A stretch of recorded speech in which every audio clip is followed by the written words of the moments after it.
الحمد للہ وکفا وسلام علی عباده الذین اصطفى اما بعد اعوذ باللہ من الشیطان الرجیم بسم اللہ الرحمن الرحیم ومن شر حاسد اذا حسد سبحان ربک رب العزت عما یصفون وسلام علی المرسلین والحمد للہ رب العالمین اللہم صلی علی سیدنا محمد وعلی آل سیدنا محمد وبارک وسلم۔ روحانی بیماریوں میں سے ایک بہت مہلک بیماری حسد ہے۔ حسد کہتے ہیں کہ بندے کو کسی دوسرے کے پاس نعمت اچھی نہ لگے، دل چاہے کہ یہ نعمت اس سے چھن جائے، یہ اس کو کیوں ملی؟ جب دل میں یہ کیفیت ہو تو اس کو حسد کہتے ہیں۔ اور یہ ایسی بیماری ہے جو بندے کو اللہ کی نظر میں گرا دیتی ہے۔ وجوہات اس کی کئی ہیں، لیکن یہ انسان کے برباد ہونے کا سبب بنتی ہے۔ چنانچہ حسد پہلا گناہ ہے جو آسمانوں پہ کیا گیا۔ حسد پہلا گناہ ہے جو آسمانوں پہ کیا گیا۔ ابلیس نے، شیطان نے حضرت آدم علیہ السلام سے حسد کیا تھا، کہتا تھا انا خیر من، میں ان سے افضل ہوں، بہتر ہوں، خلقتنی من نار و خلقتہ من طین، انہیں آپ نے مٹی سے پیدا کیا، مجھے آگ سے پیدا کیا، اور آگ افضل ہے مٹی سے، بلندی کی طرف جاتی ہے، لہذا میں بہتر ہوں۔ تو حسد کی وجہ سے اس نے سجدہ نہ کیا اور اللہ کے دربار سے محروم ہو گیا۔ تو حسد پہلا گناہ ہے جو آسمانوں پہ ہوا، اور حرص پہلا گناہ ہے جو زمین پہ ہوا۔ چنانچہ حضرت آدم علیہ السلام کے دو بیٹے تھے، قابیل اور حابیل۔ قابیل کے حصے میں جو بیوی آئی وہ بہت خوبصورت تھی حابیل کے، اور قابیل جو تھا اس کو اس پر حسد تھا، وہ اسے لینا چاہتا تھا۔ اس پر اس نے اپنے بھائی کو کہا کہ میں تجھے قتل کر دوں گا، اور بھائی اتنا اللہ لوگ بندہ تھا، اس نے جواب میں کہا لئن بسطت الی یدک لتقتلنی ما انا بباسط یدی الیک لاقتلک انی اخاف اللہ رب العالمین، میں اللہ سے ڈرتا ہوں، تو قتل بھی کرنا چاہے گا تو میں تمہیں قتل نہیں کروں گا۔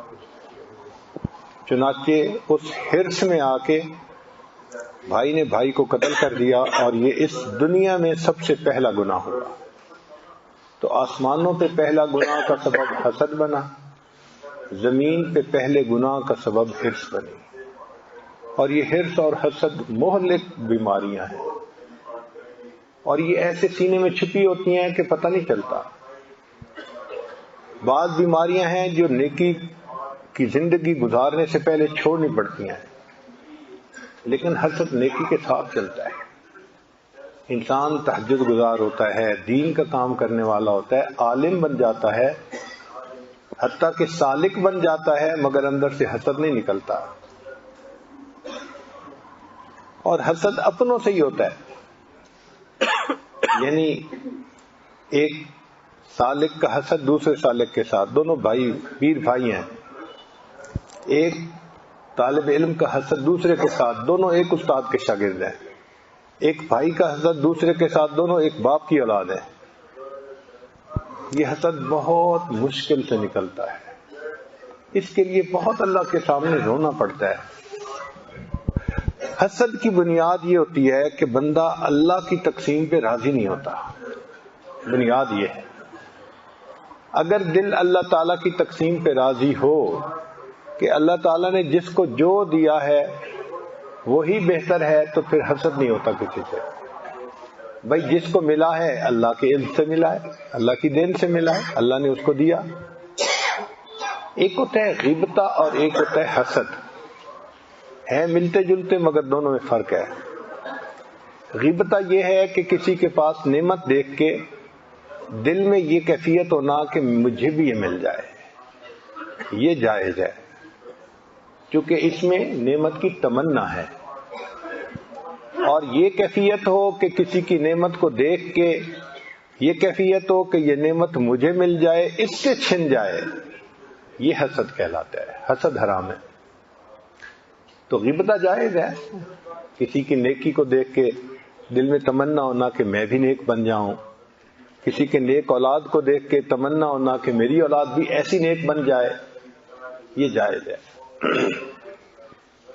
لیکن حسد کہ وہ نعمت اس سے چلی جائے، وہ ناجائز ہے۔ اور یہ حسد صرف انسانوں میں افراد کو نہیں خراب کرتا، یہ گھروں کو خراب کرتا ہے، یہ قوموں کو خراب کرتا ہے، امتوں کو خراب کر دیتا ہے۔ داء الامم اس کو کہا نبی علیہ السلام نے، یہ امتوں کی بیماری ہے۔ چنانچہ ابلیس میں حسد تھا، یہود میں حسد تھا، نصارہ میں حسد تھا۔ قرآن پاک نے گواہی دی، حسدا من عند انفسہم، ان کے اندر حسد تھا۔ منافقین میں حسد تھا، اسی لیے مکہ کے لوگ نبی علیہ الصلوۃ والسلام سے کیوں دشمنی کرتے تھے؟ اللہ کے حبیب نے تو کسی کا دل نہیں دکھایا تھا، حسد تھا ان کو۔ اب تک ہم قریش کے امیر بن کر رہے، ہماری بات چلتی تھی، اگر اس پیغام کو مان لیں جو یہ لایا ہے نوجوان، تو پھر تو ہماری چودراہٹ چلی جائے گی۔ اس چودراہٹ کے چلے جانے پہ ان کو حسد تھا۔ اور سب سے بڑا حاسد نبی علیہ السلام کا ابو جہل تھا، حالانکہ نام اس کا تھا ابو الحکم، داناؤں کا باپ، مگر حسد نے اس کو ابو جہل بنا دیا، جاہلوں کا باپ بنا دیا۔ تو یہ حسد انسان کو برباد کرتا ہے۔ قرآن مجید کی ایک سورت ہے جس میں اللہ تعالیٰ نے حسد کے اوپر ایک کہانی بیان کی ہے، اور اس قصے کو فرمایا کہ نحن نقص علیک احسن القصص، اے محبوب ہم آپ کو قصوں میں سے بہترین قصہ سناتے ہیں۔ چونکہ سبق دینا مقصود تھا نا، کہ بھئی پڑھنے والے شاید سمجھ جائیں اور حسد سے باز آ جائیں۔ حسد کیا تھا کہ ایک نبی علیہ السلام تھے، یعقوب علیہ السلام، ان کے 12 بیٹے تھے، مگر ان میں سے ایک بیٹا جو تھا وہ صفات میں بہت پرومیننٹ تھا، اور بچوں میں سے جو بچہ زیادہ صفات والا ہو تو باپ کو زیادہ محبت ہوتی ہے اس سے، اس پر شفقت کی، محبت کی زیادہ نظر ہوتی ہے، باقیوں پہ بھی ہوتی ہے، مگر بہرحال جس میں زیادہ صفات ہوں اس سے زیادہ محبت ہوتی ہے۔ اب یہ والد کی زیادہ توجہ جو تھی یہ باقی بھائیوں کے لیے حسد کا سبب بن گئی۔ چنانچہ آپس میں مشورہ کرنے لگے کہ اس کا کیا حل کریں۔ ایک نے کہا اقتلوا یوسف، قصہ ہی مٹا دو، یوسف کو قتل کر دو۔ اَوِطْرَحُوا أَرْضًا يَخْلُ لَكُمْ وَجْهُ أَبِيكُمْ، یا اس کو دور ایسی جگہ چھوڑ کے آؤ کہ جہاں واپس آ ہی نہ سکے، تاکہ تمہارے باپ کا پیار تمہارے لیے خالص ہو جائے، صرف تمہارے لیے ہو جائے۔ اور اگر ہم یہ کام کر لیں گے وَتَكُونُوا مِن بَعْدِهِ قَوْمًا صَالِحِينَ، پھر ہم نیک بن جائیں گے۔ یہ شیطان کا پکا ہتھیار ہوتا ہے، جب کسی بندے کو گمراہ کرتا ہے نا تو اس کو یہ نہیں کہتا کہ میں نے ہمیشہ کے لیے برا بننا ہے، نہیں، کہتا ہے بس برائی کروں گا نا تو پھر توبہ کر لوں گا، نیک کر لوں گا۔ وَتَكُونُوا مِن بَعْدِهِ قَوْمًا صَالِحِينَ، بعد میں نیک بن جائیں گے، توبہ کر کے پھر ٹھیک ہو جائیں گے۔ چنانچہ انہوں نے جو مشورہ کیا اس کے مطابق کر گزرے، تفصیل میں تو نہیں جا سکتے۔ بالآخر انہوں نے اپنے بھائی کو ایک کنویں کے اندر گرا دیا، اپنی طرف سے وہ بھائی کو مار چکے تھے کہ اب اس کنویں سے یہ کیسے نکلے گا، مر جائے گا، چلے گئے۔ اللہ کی شان دیکھیں کہ اللہ نے یوسف علیہ السلام کو کنویں سے نکال لیا، اور جنہوں نے نکالا وہ قافلے کے لوگ تھے اور وہ مصر جا رہے تھے۔ تو وہ یوسف علیہ السلام کو لے کے وہاں گئے.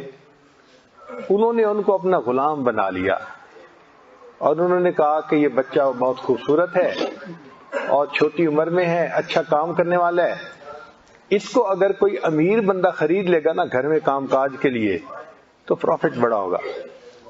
چنانچہ مصر جا کے انہوں نے ان کو بیچا. اب جب خریدنے کی باری آئی تو بڑے بڑے امراء اپنے مال و دولت کو لے کر پہنچے. وہ کہتے تھے کہ اتنا خوبصورت بچہ ہم نے کبھی دیکھا نہیں, یہ ہمارے گھر میں اگر خدمت کے کام پہ ہوگا تو کیا ہی بات ہے. چنانچہ جو وقت کا بادشاہ تھا اس نے اس کو خرید لیا.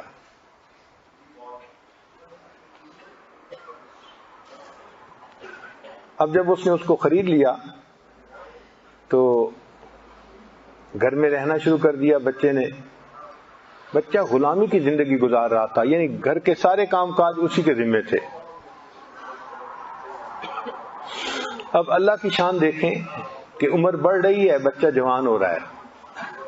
اسی گھر میں اس کے اوپر ایک امتحان آ گیا کہ جو بادشاہ کی بیوی تھی وہ اس پر فریفتہ ہو گئی, دل دے بیٹھی, اور ایک مرتبہ موقع پا کے اس نے کہا قالت حیت لک, اس نے گناہ کی دعوت پیش کی کہ میں تو آپ کو بڑا مس کرتی ہوں اور میں بڑا محبت کرتی ہوں اور یہ ہے اور وہ ہے.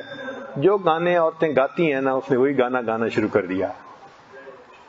چنانچہ حضرت یوسف علیہ السلام نے جب یہ سنا نا تو سنتے ہی فرمایا قال معاذ اللہ, میں اللہ کی پناہ مانگتا ہوں. جو بندہ گناہ کے موقع پہ اللہ کی پناہ چاہتے ہیں نا پھر اللہ اس کو گناہ سے بچا کے دکھا دیتے ہیں. اس لیے عمر بن خطاب رضی اللہ عنہ فرمایا کرتے تھے افضل الذکر ذکر اللہ عندما حرم اللہ, کہ جو چیزیں اللہ نے حرام قرار دی ہیں ان کا موقع آئے اس وقت کوئی اللہ کو یاد کرے تو یہ بہترین ذکر ہے. اصل ذکر تو یہ ہے نا کہ گناہ کے موقع پہ خدا یاد آ جائے اور بندہ گناہ سے بچ جائے. جس کو گناہ کے موقع پہ خدا یاد نہ آیا اس نے خدا کو کیا یاد کیا. تو چونکہ آپ نے فرمایا معاذ اللہ تو اللہ نے پھر آپ کو بچا لیا. اب جب یہ معاملہ ہو گیا تو اللہ کی شان کے عزیز مصر آ گیا, دروازہ کھٹکھٹایا تو بیوی نے فوراً دروازہ کھولتے ہی الزام لگایا کہ اس بندے کا آپ کیا کریں گے جو آپ کے اہل خانہ کے ساتھ برائی کا ارادہ کرتا ہے. یہاں یہی نکتہ ہے, جو نفسانی شیطانی محبتیں ہوتی ہیں نا جب تک آپس میں ہوتی ہیں محبتوں کا اظہار ہوتا ہے, جیسے ہی بات چلتی ہے ایک دوسرے پہ الزام دیتا ہے, دوسرا پہلے پہ الزام دیتا ہے, اپنی برات کرتے ہیں. اور آپ دنیا میں دیکھ لیتے ہیں, لڑکی سے پوچھو کہے گی جی لڑکے نے مجھے پہل کی تھی بلایا تھا, لڑکے سے پوچھو کہے گا جی یہی میری جان نہیں چھوڑ دی. تو ایک دوسرے پہ الزام تراشی ہوتی ہے. اس نے یہی کیا, نکلتے الزام تراشی کر دی.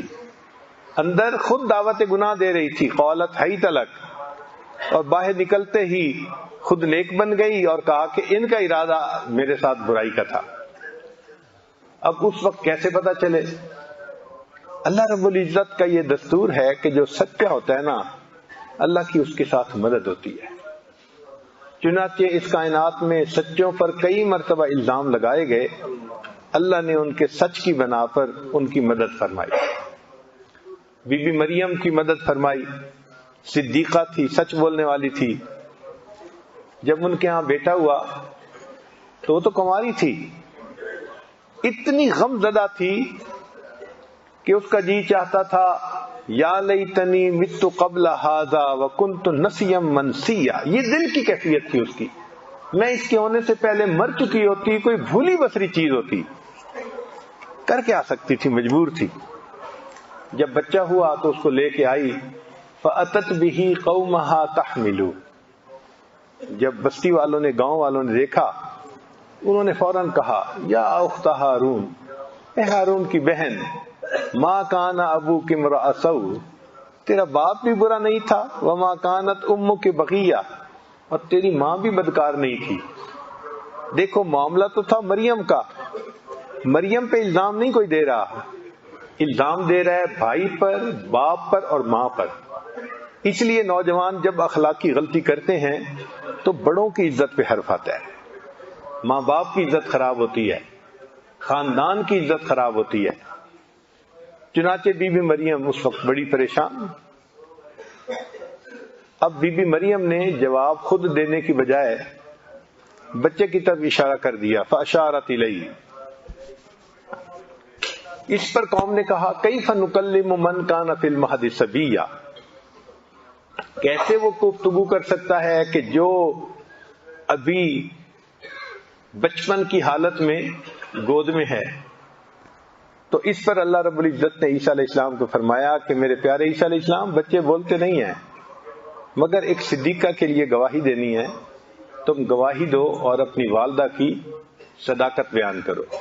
چنانچہ عیسیٰ علیہ السلام بولے، قال انی عبد اللہ آتیانی الکتاب وجعلنی نبیا وجعلنی مبارکا اینما کنت واوصانی بالصلاة والزکاة ما دمت حیا وبرم بوالدتی ولم یجعلنی جبارا شقیا ذالک عیسی ابن مریم۔ تو عیسیٰ علیہ السلام نے گواہی دی اپنی والدہ کی پاک دامنی کی۔ تو حضرت یوسف علیہ السلام پہ بہتان لگا تو ایک بچے نے گواہی دی پاک دامنی کی۔ اس نے کیا کہا؟ اس نے کہا کہ دیکھو اگر تو ان کا کپڑا آگے سے پھٹا ہوا ہے نا، لباس، تو ان کا قصور کہ انہوں نے دسترازی کی، اور اگر پیچھے سے پھٹا ہوا ہے اس کا مطلب کہ یہ تو بچ رہے تھے، وہی جان نہیں چھوڑ رہی تھی۔ جب انہوں نے قمیص کو دیکھا تو وہ تو پیچھے سے پھٹا ہوا تھا، تو اس کو پتہ تو چل گیا اسی وقت کہ قصور میری بیوی کا ہے۔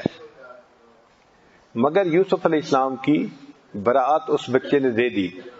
اب یہاں ایک علمی نکتہ کہ دونوں کیسز میں بہتان لگایا گیا اور اللہ نے بچے کے ذریعے سے اس کی براعت دلوائی، مگر فرق یہ ہے کہ پہلے کیس میں بچے نے یوسف علیہ السلام کی گواہی دیتے ہوئے دو فکرے بولے کہ اگر قمیص ادھر سے پھٹا ہے تو اس کا قصور، ادھر سے پھٹا ہے تو اس کا قصور۔ مختصر بات، ٹو دی پوائنٹ۔ اور جب عیسیٰ علیہ السلام نے گواہی دی تو وہ ایک فکرہ نہیں، پورا ایک پیراگراف ہے۔ ایسے لگتا ہے کہ جیسے عیسیٰ علیہ السلام نے تو تقریر ہی کرنی شروع کر دی۔ تو مفسرین نے اس میں نقطہ لکھا کہ دیکھو اللہ تعالیٰ کے ہاں جزاء من جنس العمل کا قانون ہے، جیسا عمل ویسی جزا۔ یوسف علیہ السلام پر بہتان لگایا تھا ایک عورت نے، اور ایک عورت کو کی گواہی کے لیے، اس کو مطمئن کرنے کے لیے ایک فکرہ کافی تھا کہ ادھر سے پھٹا تو یہ اس کا قصور، ادھر سے پھٹا اس کا قصور۔ لیکن حضرت بی بی مریم پر بہتان لگایا تھا قوم نے، اور قوم ایک نہیں تھی، مجمع تھا۔ تو مجمع نے جب بہتان لگایا تو اللہ تعالیٰ نے فرمایا کہ میرے پیارے عیسیٰ علیہ السلام، اب یہاں پر ایک فکرے سے کام نہیں چلے گا، اب آپ کو یہاں بیان کرنا پڑے گا، وعظ کرنا پڑے گا۔ چنانچہ عیسیٰ علیہ السلام نے بچپن میں وعظ فرمایا، انی عبد اللہ آتانی الکتاب وجعلنی نبیا۔ سبحان اللہ۔ اب ذرا غور کیجئے، اسی طرح حدیث پاک میں آتا ہے کہ ایک عورت تھی، اس نے بدکاری کی کسی چرواہے سے، لیکن جب لوگوں کو پتا چلا تو اس نے ایک نیک عابد کا بندے کا نام لگا دیا۔ لوگوں نے عابد کو پکڑ لیا۔ اب جب اس کو سزا دینے لگے، اس نے کہا کہ میں نے تو برائی نہیں کی۔ انہوں نے کہا نہیں، عورت کہتی ہے کہ تو نہیں بدکاری کی۔ اس نے کہا اس کے بچے سے پوچھئے، بچے کی ولادت ہو گئی تھی۔ تو لوگ حیران تھے کہ بچہ کیسے بولے گا۔ بچہ بولا اور اس نے بتایا کہ میرا والد یہ نہیں، میرا والد تو چرواہا ہے۔ یہ بھی عورت بکریاں چرا رہی تھی، وہ بھی بکریاں چرا رہا تھا۔ ویرانے میں ملاقات ہو گئی اور دونوں نے آپس میں ملاقات کر لی۔ تو پہلی قوموں میں ایک چرواہے کی بات تھی تو اللہ نے بچے سے گواہی دلوائی۔ یوسف علیہ السلام کی بات تھی، بچے سے گواہی دلوائی۔ پھر بی بی مریم کی بات تھی تو بچے سے گواہی دلوائی۔ پھر اس امت میں بھی ایک واقعہ پیش آیا، اور وہ واقعہ کیا تھا کہ نبی علیہ الصلوۃ والسلام کی زوجہ سیدہ عائشہ صدیقہ رضی اللہ تعالی عنہا، ان پر منافقین نے بہتان لگا دیا. واقعہ عفق آپ پڑھتے ہی رہتے ہیں. تو جب انہوں نے بہتان لگایا تو اب دستور کے مطابق تو کسی بچے سے گواہی دلوا دی جاتی، مگر یہاں معاملہ محبوب کا تھا اور آگے محبوب کی محبوبہ کا تھا. چونکہ سیدہ صدیقہ رضی اللہ تعالیٰ عنہ حبیبہ حبیب خدا، نبی علیہ السلام جو محبوب خدا ہیں ان کی محبوبہ ام المومنین، کیونکہ معاملہ ان کا تھا تو رب کریم نے فرمایا عائشہ میں تیری پاک دامنی کی گواہی کسی بچے سے نہیں دلواتا، تیری پاک دامنی کی گواہی میں عرشوں سے خود عطا فرماتا ہوں. چنانچہ اللہ نے قرآن اتارا ان کی پاک دامنی کے لیے کہ ذالک ھذا بہتان عظیم. سبحان اللہ. تو اس سے پتہ چلتا ہے کہ جو سچے ہوتے ہیں اللہ کے ہاں ان کا کیا مرتبہ ہوتا ہے. تو حضرت یوسف علیہ السلام، یوسف ایھا الصدیق، سچے تھے. چنانچہ جب گواہی مل گئی تو بادشاہ کی نظر میں ان کی عزت اور بڑھ گئی، ان کا قد اور بڑھ گیا. اب کیا ہوا، وہ عورت باز نہیں آئی. سارے شہر کے اندر بدنامی کہ دیکھو یہ بادشاہ کی ملکہ ہے اور اپنے غلام کے اوپر فریفتہ ہو گئی. قد شغفہا حبا. مگر جب عورت ڈھیٹ ہو جائے نا تو پھر یہ ڈھٹائی کے ساتھ اس سے اور آگے قدم بڑھاتی ہے، پیچھے نہیں ہٹتی. اس نے کہا اچھا یہ سارے شہر کی عورتیں میرے اوپر باتیں کرتی ہیں، ذرا میں ان کو بھی دیکھتی ہوں. مستوں پہ انگلیاں نہ اٹھاؤ بہار میں، مستوں پہ انگلیاں نہ اٹھاؤ بہار میں، دیکھو تو ہوش بھی ہے کسی ہوشیار میں. ارے بہار کے موسم میں مستوں پہ انگلیاں کیوں اٹھاتے ہو، اس میں تو ہوش والوں میں بھی ہوش نہیں رہتا. چنانچہ اس نے ایسے ہی کیا، عورتوں کو دعوت پہ بلایا اور یوسف علیہ السلام کو کہا کہ کوئی چیز لے کے ان کے سامنے آؤ. کیونکہ غلام تھے، بات ماننی تھی. تو یوسف علیہ السلام جب وہاں آئے تو ان عورتوں نے دیکھا تو کہنے لگی کہ ما ھذا بشرا ان ھذا الا ملک کریم. یہ بشر نہیں ہے، یہ تو کوئی بڑا ہی کریم فرشتہ ہے، یہ تو کوئی فرشتہ ہے. یہ ان کے تاثرات تھے. اور وہ اتنا متحیر ہوئی کہ چھری سے سیب کاٹ رہی تھیں یا پھل کاٹ رہی تھیں، اس کی بجائے اپنی انگلیوں کو کاٹ بیٹھی. اس قدر وہ حیران ہوئی. پھر اس کے بعد ان عورتوں نے بھی کہا کہ بھئی یہ جو کہتی ہے اگر آپ اس کی بات کو مان لیں تو اس میں کیا مسئلہ ہے. حضرت یوسف علیہ السلام نے سنا کہ جو یہ ایک کہتی تھی اب یہ کئی ہو گئی کہنے کے لیے. اس وقت انہوں نے دعا مانگی کہ رب السجن احب الی مما یدعوننی الی. اے اللہ یہ عورتیں جس طرف مجھے بلا رہی ہیں نا، اس سے تو پھر جیل میں میرا چلے جانا ہی زیادہ بہتر ہے. اور وہی ہوا کہ بادشاہ نے اپنی بیوی کی عزت بچانے کے لیے یوسف علیہ السلام کو جیل بھیج دیا. یوسف علیہ السلام اللہ کی رضا پہ راضی ہیں، کوئی شکوہ نہیں، کوئی بے صبری کی بات نہیں. جیل میں چلے گئے اور وہاں رہے جب تک اللہ نے چاہا.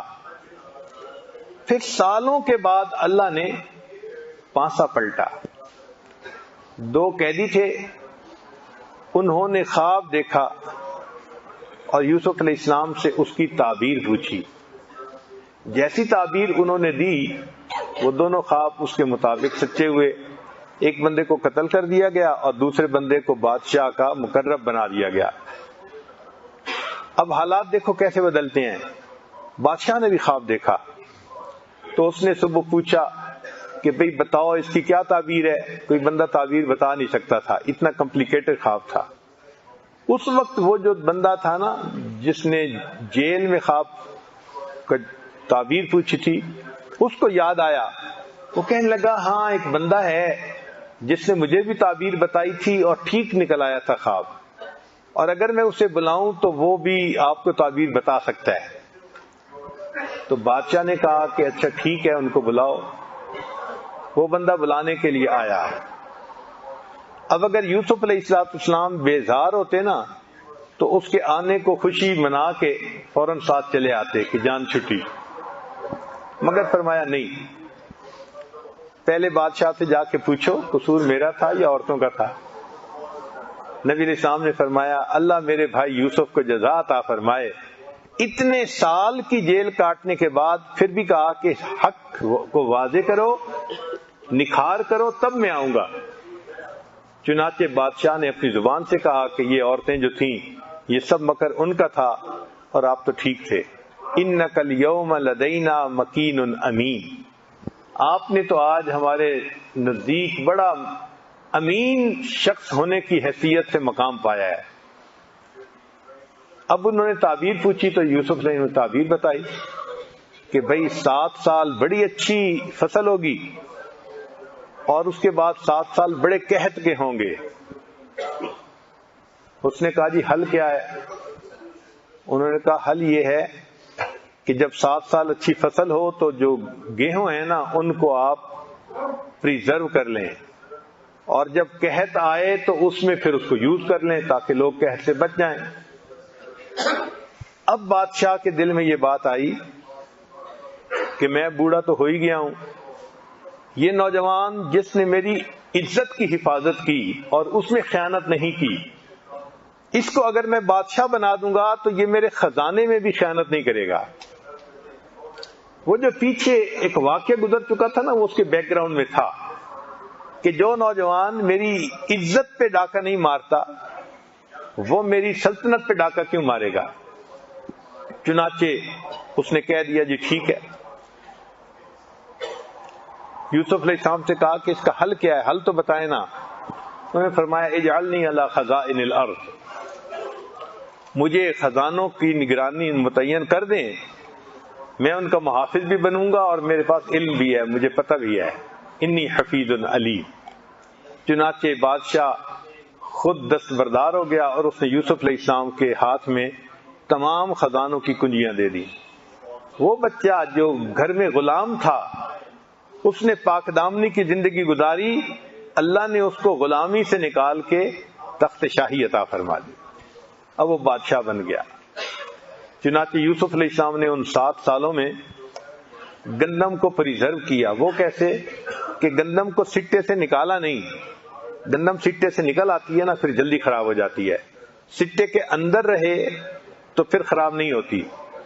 چنانچہ انہوں نے اس کو ویسے ہی پریزرو کر دیا، کٹوایا اور رکھوا دیا، ڈھیر لگوا دیے، اور جب اگلے 7 سال آئے تو ضرورت کے مطابق اس میں سے دانے نکلواتے اور لوگوں کو دیتے رہتے۔ اب اس پر ان کے پاس سارے لوگ جو تھے وہ گندم لینے کے لیے آتے تھے۔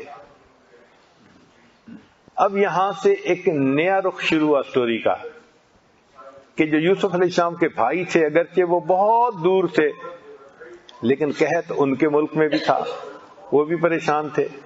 ان کو پتہ چلا کہ جناب مصر جائیں تو وہاں تو گندم ابھی مل رہی ہے، تو والد کو انہوں نے کہا جی کہ ہم جاتے ہیں گندم لے کے آتے ہیں۔ اس نے کہا ٹھیک ہے جاؤ۔ وہ سارے کے سارے وہاں سے چلے، حضرت یوسف علیہ السلام کے پاس آئے۔ یوسف علیہ السلام نے ان کو پہچان تو لیا کہ یہ میرے بھائی ہیں، مگر ان کو ظاہر نہیں ہونے دیا، کیونکہ انہوں نے یوسف علیہ السلام کو بچپن میں دیکھا تھا اور اب بھرپور جوانی تھی اور بادشاہی کا تاج بھی سر پہ تھا، تو بھائیوں کو بھی گمان نہیں گزرا کہ یہ کون ہے۔ چنانچہ یوسف علیہ السلام نے ان کو ان کے حساب سے گندم دے دی، اور جب جانے لگے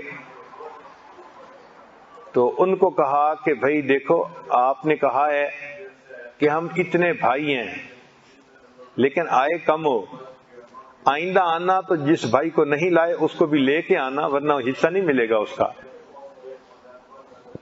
اب جب یہ لوگ واپس آئے تو اپنے والد کو کہا، والد نے کہا پہلے ایک بیٹے کو بھیجا تھا آپ لوگوں نے اس کے ساتھ کیا معاملہ کیا، اب اس کا دوسرا بھائی بنیامین میں اس کو کیسے بھیج دوں؟ اب انہوں نے جب دیکھا تو ان کا جو سارا مال تھا نا جو قیمت دی تھی وہ قیمت بھی ساتھ ہی تھی گیہوں میں، تو کہنے لگے کہ اچھا آئندہ جو ہے ہمیں بھائی کو ساتھ لے کے جانا ہے۔ اس ہیلے سے یوسف علیہ السلام کے پاس ان کے بھائی بھی نیکسٹ ٹرپ میں آ گئے. اب یوسف علیہ السلام نے ان سب کو گندم تو دی، لیکن جو بھائی بنیامین تھا نا، اس کی گندم میں وہ جو برتن تھا نا جس سے پیمائش کرتے تھے وہ چھپا دیا بندوں نے. جب بھائی گندم لے کے چلے تو اذن مؤذن ایتھا العیر انکم لسارقون. پیچھے ایک بندے نے آواز دی، بھائی ہمارا ایک پیالہ پیمائش کرنے والا جو تھا وہ گم ہو گیا ہے، تو ہمیں لگتا ہے کہ آپ لوگوں نے چوری کیا ہے. ان کا ہم نے تو چوری نہیں کیا. اچھا آپ نے نہیں کیا تو ہم آپ کا سامان دیکھیں گے. اس زمانے کا یہ دستور تھا کہ جو بندہ چوری کرتا تھا اگر پکڑا جاتا تھا تو وہ اس بندے کا غلام بنا دیا جاتا تھا. چنانچہ یوسف علیہ السلام کے بندوں نے ان سے بات کی. انہوں نے کہا جی ہم نے چوری نہیں کی. ان کا اچھا اپنی بوریاں دکھاؤ. جب بوریاں ڈھونڈی گئیں تو جو ان کے بھائی بنیامین کا اونٹ تھا نا اس کی گندم میں وہ تھا. اب جب نکل آیا تو بھائی شرمندہ کہنے لگے یا ایھا العزیز، اے عزیز مصر، یہ جو ہے نا بچہ اس کا بھائی بھی اسی طرح چوری کرتا تھا. یوسف علیہ السلام پہ بھی بہتان لگا دیا. تو فقد سرق اخ له من قبل، تو بھائی کے اوپر بہتان لگا دیا. کتنا بڑا دل تھا یوسف علیہ السلام کا، سن لیا. اور خیر ان کو کہا کہ نہیں بھائی میں اس کو نہیں چھوڑ سکتا. اب انہوں نے بنیامین بھائی کو رکھ لیا، باقی چلے گئے. اب چلے گئے تو انہوں نے جا کے والد کو بھی کہا کہ دیکھیں بات یہ ہے کہ آپ کا بیٹا جو تھا وہ چور تھا اور چوری کی وجہ سے پکڑا گیا، اور اگر آپ کو ہم پہ نہیں یقین تو آپ پوچھ لیں، بستی والوں سے پوچھ لیں، وہ بھی آپ کو بتائیں گے کہ واقعہ کیا ہوا. اب یعقوب علیہ السلام کا ایک بیٹا پہلے جدا، دوسرا پھر جدا. تو یوسف علیہ السلام نے اس وقت کہا فصبر جمیل، میں صبر کرتا ہوں. عسى اللہ ان یأتینی بہم جمیعا، اللہ تعالیٰ مجھے ان سے ملا دے گا. اور پھر یہ کہا کہ انما اشکو بثی وحزنی الی اللہ، میں اپنا سارا گلہ اور شکوہ اللہ کے سامنے بیان کرتا ہوں. جب انہوں نے اللہ کی طرف اس طرح سے رجوع کیا تو پھر اللہ رب العزت نے مہربانی فرمائی. چنانچہ جب گندم ختم ہو گئی تو پھر آنا پڑا. تو باپ نے پھر بھیجا کہ دیکھیں پہلے بھائی کو بھی تم چھوڑ آئے تھے، اب تم جاؤ مگر تم سارے نوجوان ہو، صحت مند ہو، ایک دروازے سے داخل نہ ہونا کہ تمہیں ہاتھ سے تکلیف نہ دیں، نظر نہ لگ جائے. من ابواب متفرقہ، مختلف دروازوں سے داخل ہونا تاکہ ڈائلیوٹ ہو جائے تمہارا جانا. چنانچہ وہ بھائی پھر آئے، مگر اس دفعہ ان کے پاس پیسے تھوڑے تھے، گندم زیادہ چاہیے تھی. اب جب آئے تو یوسف علیہ السلام کے پاس آئے، کہنے لگے یا ایھا العزیز، اے عزیز مصر، مسنا واہلنا الضر، ہمیں اور ہمارے اہل خانہ کو تنگ دستی نے بحال کر دیا. وجئنا ببضاعۃ مزجاۃ، اور ہم وہ قیمت لائے ہیں جو پوری نہیں ہے. فاوف لنا الکیل، ہمیں گندم پوری دے دیں. وتصدق علینا، ہمارے اوپر صدقہ خیرات کر دیں. ان اللہ یجزی المتصدقین، اللہ صدقہ دینے والوں کو جزا دیتے ہیں.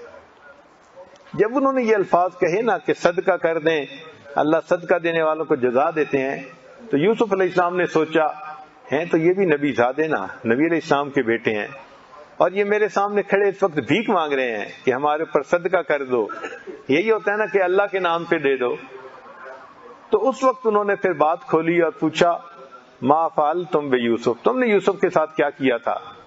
ان کو تو وہم و گمان میں بھی نہیں تھی، ہکے بکے رہ گئے. کہنے لگے انک لانت یوسف، آپ یوسف ہیں؟ قال انا یوسف وہذا اخی، میں یوسف ہوں اور یہ میرا بھائی بنیامین ہے. قد من اللہ علینا، اللہ نے ہم پر احسان کیا. انہ من یتق ویصبر، جو تقوی اختیار کرتا ہے صبر و ضبط اپنے اندر پیدا کرتا ہے. فإن اللہ لا یضیع اجر المحسنین، اللہ ایسے نیکوکاروں کے اجر کو ضائع نہیں کیا کرتے. چنانچہ پھر بھائیوں نے معافی مانگی اور انہوں نے کہا لا تثریب علیکم الیوم، میں تم سے اس بارے میں بات نہیں کرتا، میں نے معاف کر دیا تم نے جو کیا تھا، بس اتنا ہے کہ جاؤ اور میرے والد کو لے کے آؤ، والد والدہ کو لے کے آؤ. چنانچہ اللہ تعالیٰ کی رحمت ہوئی کہ یعقوب علیہ السلام بھی وہاں پہنچے، اور جب وہاں پہنچے تو اس وقت بھائیوں نے یوسف علیہ السلام کو سجدہ کیا. یہ اس زمانے کی ترتیب تھی اور اس شریعت میں جائز تھا، دین اسلام نے اس کو منع کر دیا. تو گویا جو خواب دیکھا تھا یوسف علیہ السلام نے وہ پورا ہو گیا.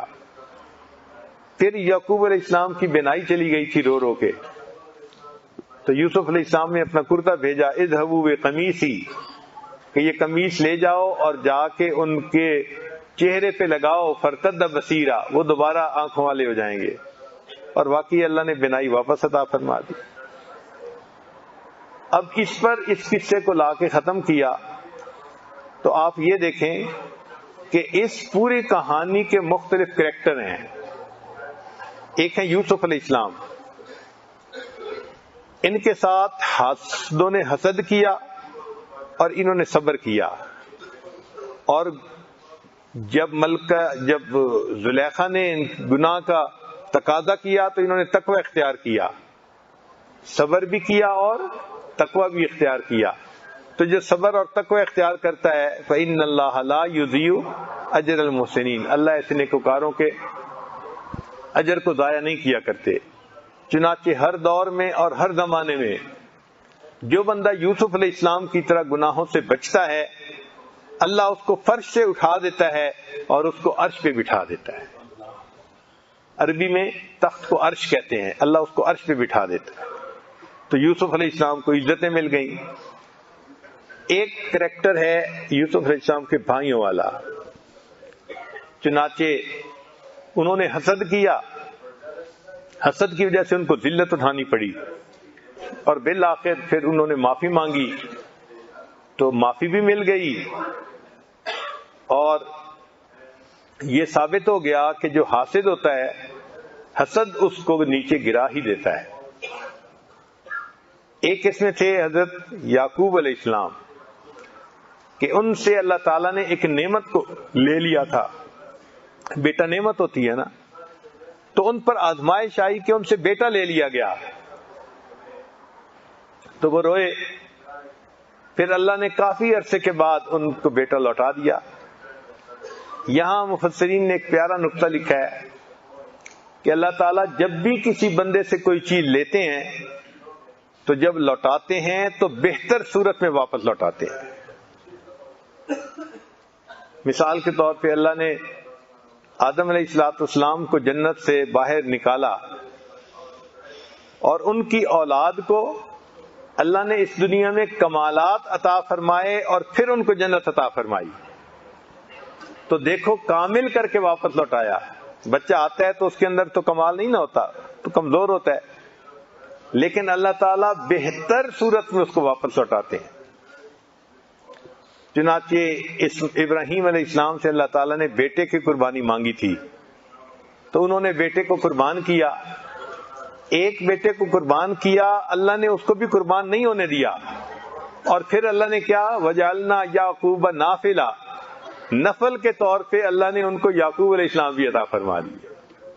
تو دیکھو اللہ جب کسی سے کچھ لیتا ہے نا اور وہ بندہ صبر کرے تو اللہ اس چیز کو بہتر لوٹا کے واپس فرما دیتے. یہ دستور ہے. یوسف علیہ السلام کو اللہ نے لیا تھا یعقوب علیہ السلام سے بچپن میں تو بچہ کامل نہیں نہ ہوتا، لیکن یعقوب علیہ السلام نے صبر کیا. اللہ نے بچے کو اس وقت لوٹایا جبکہ بچہ پیغمبر بھی بن گیا تھا اور وقت کا بادشاہ بھی تھا. تو دیکھو بہتر صورت میں واپس لوٹایا نا اللہ نے. تو جو بندہ اللہ سے ڈیل کرتا ہے نا نقصان کبھی نہیں اٹھاتا، ہمیشہ نفع کا سودا ہوتا ہے. بس صبر کرنا ہوتا ہے. تو دیکھیے یوسف علیہ السلام نے صبر کیا، اللہ نے ان کے ساتھ خیر کا معاملہ کیا. ہماری زندگی میں بھی کئی مواقع ایسے آتے ہیں زلیخائیں ہوتی ہیں، کبھی میسج آتا ہے، کبھی فون آتا ہے نوجوانوں کو، کبھی ای میل آ جاتی ہے، کبھی فیس بک پہ کوئی کانٹیکٹ کر لیتا ہے، تو وہ زلیخا حیت اللہ کی کہہ رہی ہوتی ہے۔ اب اس وقت جو بچہ کہے گا معاذ اللہ، میں اللہ سے اللہ کی پناہ مانگتا ہوں، تو یہ بچہ ہوگا جس کو عزتیں ملیں گی۔ اور جو بچہ کہے گا کہ کوئی نہیں، دوستی کر لیتے ہیں، بعد میں نیک بن جائیں گے، یہ گویا یوسف علیہ السلام کے بھائیوں کے راستے پہ چلنے والا، کہ اقتلوا یوسف او اطرحوہ ارضا یخل لکم وجہ ابیکم وتکونوا من بعدہ قوما صالحین۔ تو پھر اس کے ساتھ یوسف علیہ السلام کے بھائیوں والا معاملہ ہوگا، ذلت ملے گی، انجام برا ہوگا۔ تو اس صورت میں ہمارے لیے بہت سبق ہے۔ ایک کریکٹر تھا زلیخا کا، تو زلیخا کے نفس میں خواہش پیدا ہوئی اور وہ اس کو ریزسٹ نہ کر سکی، اور اس نے گناہ کا اظہار کر دیا، اور پھر گناہ پہ جمی رہی۔ نتیجہ کیا نکلا کہ بالآخر وہ ملکہ ہو کے بھی بدنامی کی زندگی گزارنے لگ گئی۔ تو سبق ملا کہ جس لڑکی کو گناہ کا موقع پیش ہو اور وہ لڑکی اپنے آپ کو ریزسٹ نہ کر سکے، انوالو ہو جائے، تو اس کا نتیجہ ذلت کے سوا پھر اور کچھ بھی نہیں ہوتا۔ جیسے زلیخا کو ذلت ملی تھی، آج بھی بہت ساری زلیخائیں ذلت پاتی ہیں، اس لیے کہ وہ اپنے نفس کا مقابلہ نہیں کر سکتی۔ تو ہمیں چاہیے کہ ہم گناہوں سے بچنے کے وقت صبر سے کام لیں اور اپنے نفس کو روکیں، تاکہ اللہ تعالیٰ اس پر ہمیں اجر عطا فرمائے۔ تو یوسف علیہ السلام کے بھائیوں کو حسد تھا، اور اس حسد کی وجہ سے انہوں نے یہ سارا کچھ کیا تھا۔ حسد اتنا برا ہے کہ یہ حسد خود تو گناہ ہے ہی صحیح، اس حسد کی وجہ سے جو بندے نے نیکیاں کی ہوتی ہیں نا، اللہ ان کو بھی ختم کر دیتے ہیں۔ بھائی جو نیکیاں کی تھیں وہ تو پہلے کی تھی نا۔ اللہ فرماتے ہیں نہیں، جیسے شرک ہے نا کہ اگر کرو گے تو لَيَحْبَطَنَّ عَمَلُكَ، کیے ہوئے عملوں کو ہم ضائع کر دیں گے، شرک بھی اسی طرح ہے۔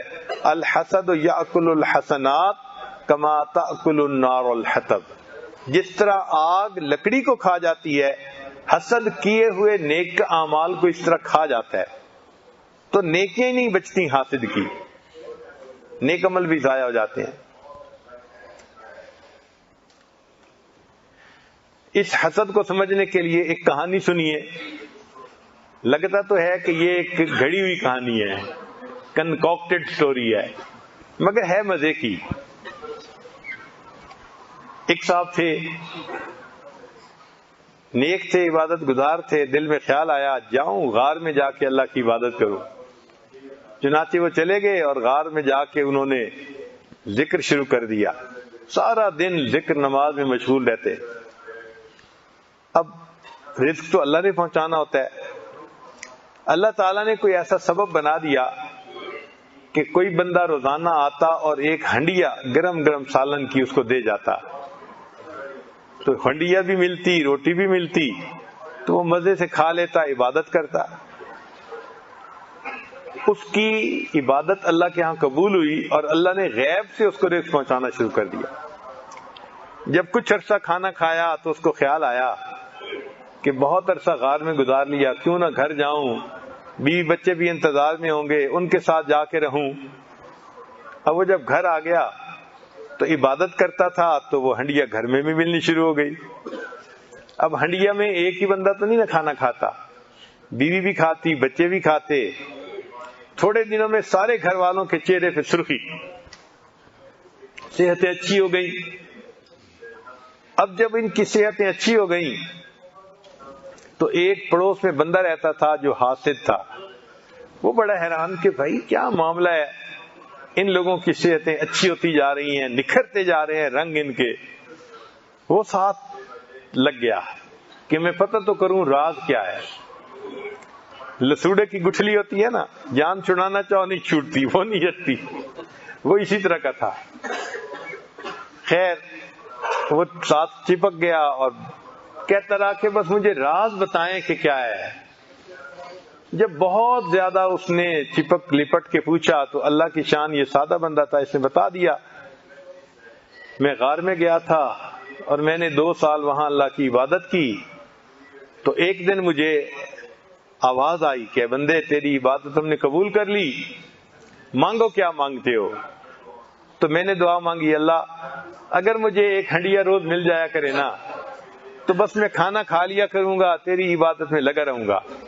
تو مجھے اس وقت سے وہ ہنڈیا ملتی ہے اور اس کا کھانا میں بھی کھاتا ہوں، میرے گھر والے بھی کھاتے ہیں۔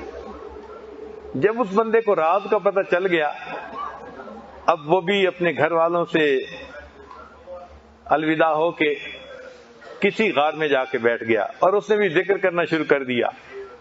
خوب 2 سال اس نے ذکر کیا، حتیٰ کہ ایک دن ایسا آیا کہ اس کو آواز آئی بندے تیری عبادت قبول ہو گئی، مانگو مجھ سے کیا مانگتے ہو؟ تو جب یہ وقت آیا نا کہ پوچھا گیا کہ مانگو کیا مانگتے ہو، اس نے فوراً دعا مانگی، اللہ وہ جو میرے پڑوسی کو ہنڈیا ملتی تھی وہ بند ہو جائے۔ اس کو حسد کہتے ہیں۔ اور خدا کے بندے مانگنا تھا تو اپنے لیے بھی مانگو کہ مجھے بھی مل جائے، نہیں۔ حسد کہتے ہیں کہ اس کے پاس نہ رہے، یہ اس کو یہ فضیلت کیوں ملی، اس کو یہ کمال کیوں ملا، اس کو عزت کیوں ملی، اس کو قبولیت کیوں ملی، یہ حسد ہوتا ہے۔ اس لیے حاسد اللہ تعالی کی تقدیر پہ راضی نہیں ہوتا۔ اس حسد کے گناہ سے بچنے کے لیے اللہ کی مدد چاہیے، ورنہ تہجد گزار بھی اس میں ملوث ہوتے ہیں۔ بہت علم میں پختگی رکھنے والے وہ بھی اس میں ملوث ہوتے ہیں۔ مشائخ نے لکھا ہے لولا الحسد فی العلماء لصاروا بمنزلۃ الانبیاء، اگر علماء میں حسد نہ ہوتا تو یہ شاید انبیاء کی منزل تک پہنچ جاتے، مگر علمی کمال کے باوجود حسد نہیں جاتا اندر سے۔ یہ اللہ کی رحمت ہوتی ہے تو جاتا ہے، ورنہ نہیں۔ تو ہم اللہ تعالیٰ سے دعا مانگتے ہیں کہ اے پروردگار عالم ہم پر رحمت فرمائیے اور ہمیں حسد جیسی بیماری سے نجات عطا فرمائیے۔ اور ہمارے پاس تو نیکیاں بھی نہیں ہیں، اگر بچی کھچی نیکیاں بھی اس حسد نے کھا لینی ہے تو پھر قیامت کے دن کی ذلت کے سوا اور ہمارے لیے کیا ہوگا۔ یہ بیماری لطیفہ خفی کے ذکر کرنے سے دور ہوتی ہے۔ قلب روح سر خفی، چوتھا سبق جو ہے، لہذا چوتھے سبق پر خوب محنت کریں، مراقبہ کریں اور اللہ سے دعا بھی مانگیں کہ اے اللہ میرے اندر سے حسد کی بیماری کو دور کر دیجئے اور مجھے اس بیماری سے پاک فرما دیجئے۔ دعا ہے کہ اللہ تعالی ہمیں ان روحانی بیماریوں سے نجات عطا فرمائے۔ وآخر دعوانا ان الحمد للہ رب العالمین۔ اللهم صل على سيدنا محمد وعلى آل سيدنا محمد وبارك وسلم۔ اللهم صل على سيدنا محمد صلاة تنجينا بها من جميع الأهوال والآفات وتقضي لنا بها جميع الحاجات وتطهرنا بها من جميع السيئات وترفعنا بها أعلى الدرجات وتبلغنا بها أقصى الغايات من جميع الخيرات في الحياة وبعد الممات إنك على كل شيء قدير۔ اللہ ہم آپ کے بندے آپ کے حضور میں حاضر ہیں، اللہ دل سے اقرار کرتے ہیں کہ آپ نے جتنے موقع اب تک ہم کو عنایت فرمائے بہت کافی تھے، اگر ہم نے ان موقعوں سے فائدہ اٹھایا ہوتا تو اللہ ہم بہت نیک بن چکے ہوتے، ہمارے دل بدل گئے ہوتے، ہماری نمازیں بہتر ہو گئی ہوتی، ہمارے اخلاق بہتر ہو گئے ہوتے، ہمارے جذبات اچھے ہو گئے ہوتے، ہماری تمنائیں پاکیزہ ہو گئی ہوتی، ہمارے نگاہیں پاک ہو گئی ہوتی، ہمارے دل صاف ہو گئے ہوتے، مگر اللہ ہم دل سے اقرار کرتے ہیں کہ ہم نے ان موقعوں سے فائدہ نہیں اٹھایا۔ اللہ معاف فرما دیجیے، اللہ معاف فرما دیجیے، اللہ معاف فرما دیجیے۔ اللہ آج اس رمضان کے آخری عشرے کی آخری طاق رات ہے.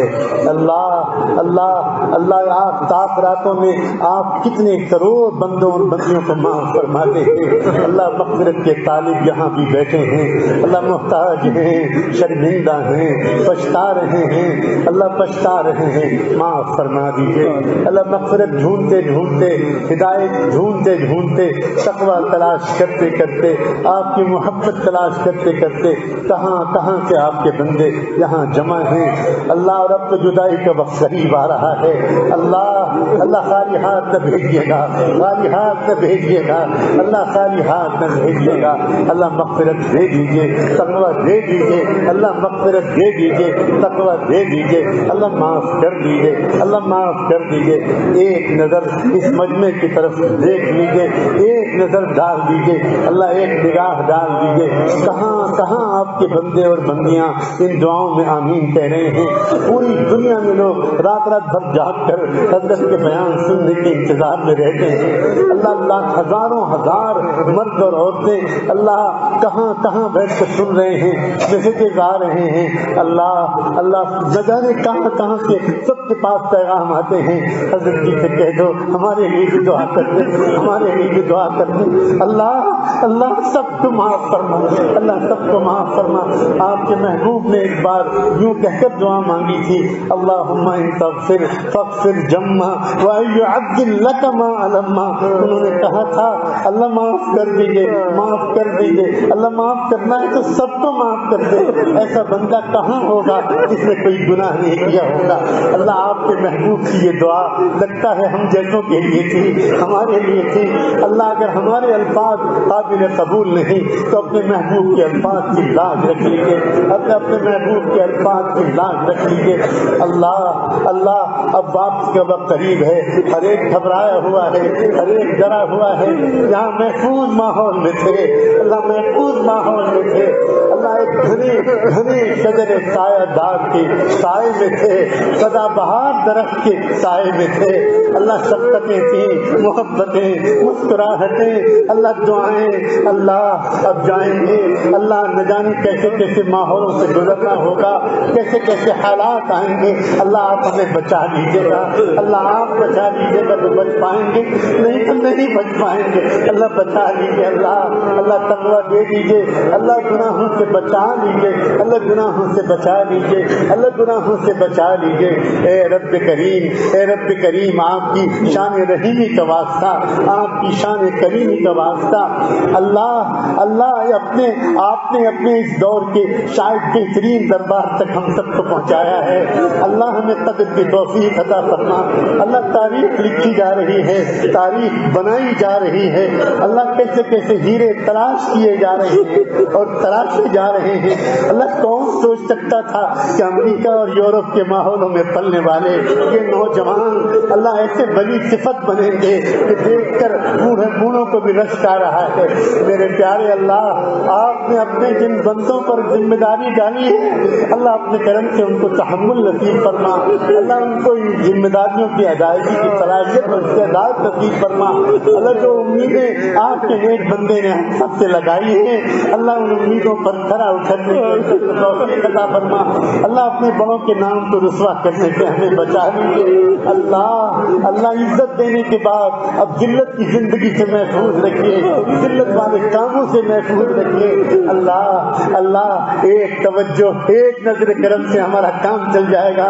آپ کا کچھ نہیں بگڑے گا، اللہ ہمارا کام بن جائے گا. ایک بات کہہ دیجیے، ایک بات کہہ دیجیے، اے مسجد عمر میں بیٹھے ہوئے میرے بندو، میں نے تمہیں معاف کر دیا، میں نے تمہیں معاف کر دیا، میں نے تمہیں معاف کر دیا. اب دوبارہ گناہ نہ کرنا. اللہ ہم آپ سے عہد کرتے ہیں، اپنی پوری کوشش کریں گے، مگر ساتھ میں یہ بھی عرض کرتے ہیں آپ نے نہ بچایا تو نہ بچ پائیں گے. اللہ آپ تھامے رکھیے گا، آپ سہارا دے دیجیے، دائیں سے بائیں سے، اوپر سے نیچے سے، شمال سے جنوب سے، مشرق سے مغرب سے، ظاہر سے باطن سے، ہر طرف سے آپ ہم کو بچائے رکھیے. اللہ بچائے رکھیے. اللہ اللہ، کس زبان سے شکریہ ادا کریں رفاقہ شہر کے اہل ایمان کا، جہاں اس مسجد کمیٹی کے لوگوں کا، خدمت والے ساتھیوں کا اللہ کیسے شکریہ ادا کرے. اللہ جان و دل نکال کر رکھ دیا. اللہ ان کو جزائے خیر عطا فرما. اللہ ان کو جزائے خیر عطا فرما. اللہ ان کو جزائے خیر عطا فرما. اللہ اس شہر کو آباد فرما. اللہ محفوظ فرما. اللہ محفوظ رکھیے. سارے عالم میں خوف بھی ہے اور جوع بھی ہے. اللہ اپنے کرم سے یہاں محفوظ رکھیے گا، محفوظ رکھیے. اللہ محفوظ رکھیے اور قدر کی توفیق عطا فرما. اللہ اس میخانے کو سدا آباد رکھیے. اللہ اس میخانے کو سدا آباد رکھیے. ہمارے ساتھی کو سدا آباد رکھیے. ہمارے ساتھی کو سدا آباد رکھیے. اے رب کریم، اے رب کریم، آپ جانتے ہیں ہم سب کو کتنا بڑا سہارا ہے. ہم سب کو کتنا بڑا سہارا ہے. ٹوٹے اللہ ہم میں سے بہت سے وہ تھے جو مایوس ہو چکے تھے. اللہ اپنی اصلاح سے مایوس ہو چکے تھے، زندگی سے مایوس ہو چکے تھے. اللہ کہ اچانک مایوسی کے بعد ابر کرم برسا اور نہ جانے کہاں سے گرتے پڑتے ہم جیسے پہنچ گئے یہاں. اللہ اپنے کرم سے ہمیں قدر کی توفیق عطا فرما، استقامت نصیب فرما، اخلاص نصیب فرما، تقوی نصیب فرما، ایثار و ہمدردی عطا فرما. مکارم اخلاق سے ہم کو آراستہ فرما. اے اللہ مکارم اخلاق سے ہم کو آراستہ فرما.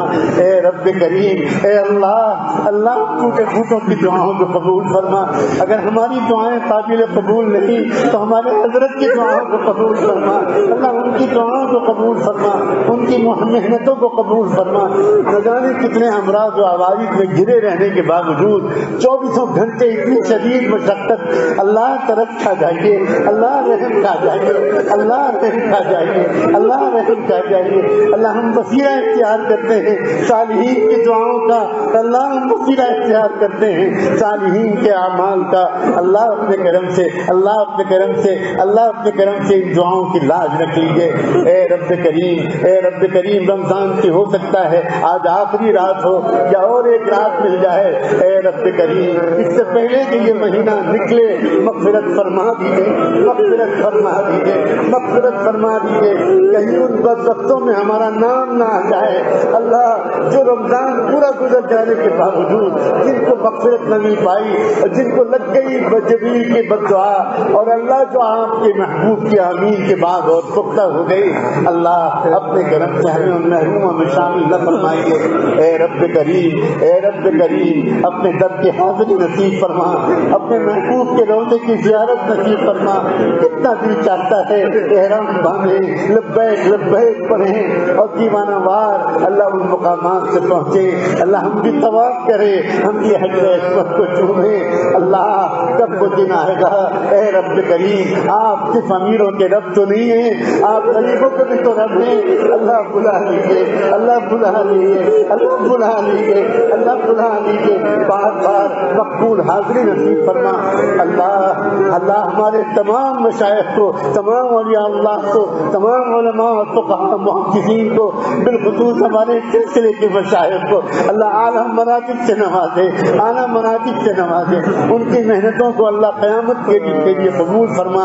اے رب کریم، دین کے احیاء و تجدید کا اللہ یہ کام جو آپ نے اپنے فضل سے اپنے ایک بندے کو عطا فرمایا ہے، ہم سب کو اللہ اپنی جان و مال اس پر نشاور کر دینے کی توفیق عطا فرما. اللہ ہم کو اس مقدس مشن میں اعوان و انصار بنا دیجیے. ہمارے بچوں کو، بچیوں کو اور قیامت تک آنے والی نسلوں کو قبول فرما لیجیے، قبول فرما لیجیے. اللہ قبول فرما لیجیے، اللہ قبول فرما لیجیے. ہم سب کے ملکوں میں امن و امان کی فضا پیدا فرما. ہر طرح کے خوف اور دہشت گردی کو ختم فرما.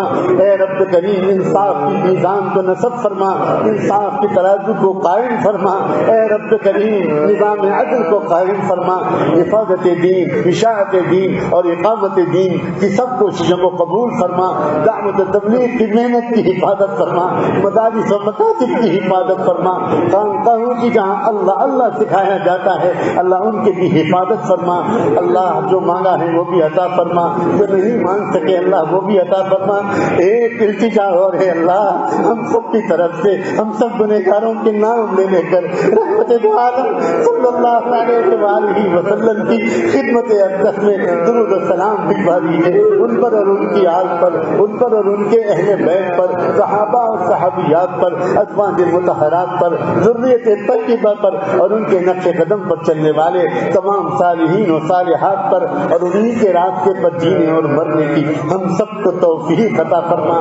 وصلی اللہ تعالی علی خیر خلقہ سیدنا محمد وعلی آلہ وصحبہ اجمعین برحمتک یا ارحم الراحمین۔